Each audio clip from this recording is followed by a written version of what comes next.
Why are carbohydrates actually not our enemy? Okay, this is a phenomenal question. There's so many ways we can go here. So let's go back to this idea that we tried to eat a low-fat diet as a community, as a society, and a low-fat diet didn't work. Okay, if you actually look at the data to try and figure out how low-fat Americans as a generality became, Americans never actually went on a low-fat diet. We think we did. We talk about the fact that we tried a low-fat diet as a community. It didn't go low-fat.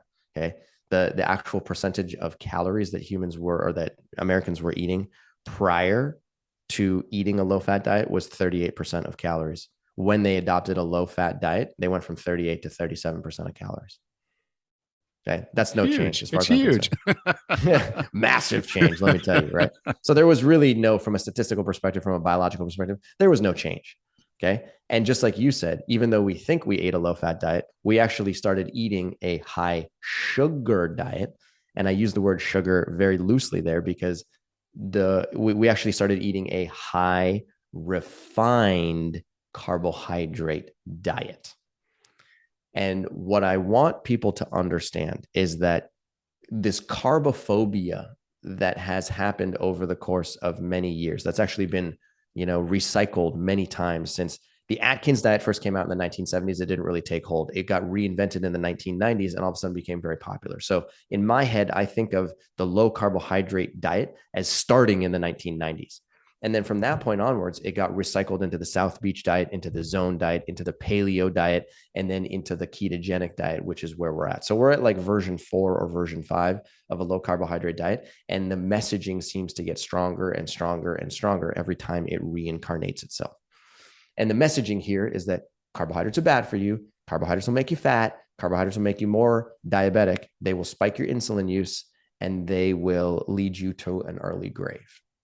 And the problem is that, number one, you can't take all carbohydrates and lump them into one category because that is just biologically inappropriate and it's biologically inaccurate. Okay. I can go out into the woods and I can find carbohydrate all over the place.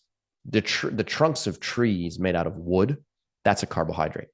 I can go into my bathroom and I can find toilet paper. That's a carbohydrate. I can pick up a piece of white paper right here. That's carbohydrate. Okay. So we have to be very clear when we're talking about what carbohydrate actually is, because you can't just say, oh, I ate a low carbohydrate diet. Well, like technically speaking, I don't eat wood, so I'm eating a low carbohydrate diet, right? But it doesn't really make sense. So we have to differentiate between carbohydrates that are known to increase your risk for chronic disease and carbohydrates that are known to decrease your risk for chronic disease. The two of them are fundamentally different than each other. Say the ones that we know from a scientific perspective that actually significantly increase your risk for chronic disease, including diabetes and heart disease and obesity, are refined carbohydrates. Cookies, crackers, chips, pastas, sodas, sugar sweetened beverages, pastries, things that come in packages and cans. Those are known as refined carbohydrates because they had to go through a manufacturing process in order for them to become edible, in order for them to become presentable for you to put in your mouth. Whole carbohydrates come from fruits and starchy vegetables and legumes and whole grains. And those whole versions of carbohydrate have actually been shown by evidence-based research time and time again since the 1920s to lower your risk for chronic disease, to lower your risk for diabetes and heart disease and obesity. So anytime people say to me, I'm on a low carbohydrate diet, I say to you, well, what does that actually mean? Tell me what you're eating, right? What does it mean to you to be on a low carbohydrate diet? Because it's just a subjective thought.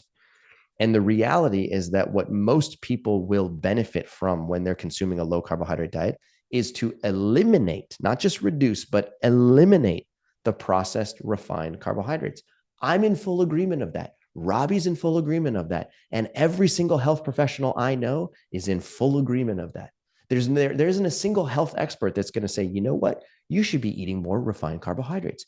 You should be drinking more soda.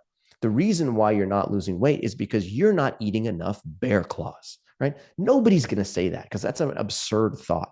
But the truth is that we all agree, regardless of whether you're from the ketogenic camp or the low fat camp or the plant-based camp or the paleo camp, it doesn't matter. Everyone agrees, eat less refined carbohydrates. But what differentiates the Mastering Diabetes method and what differentiates the body of research that we have read is that people who come from the plant-based world in general recognize that eating whole carbohydrates from fruits, starchy vegetables, legumes, and whole grains is actually, those are health promoting foods. And the increased consumption of those foods actually will lead to a reduced risk for insulin resistance, a reduced risk for diabetes, heart disease, cancer, and that is significantly going to improve your long-term health and going to improve your short-term health simultaneously.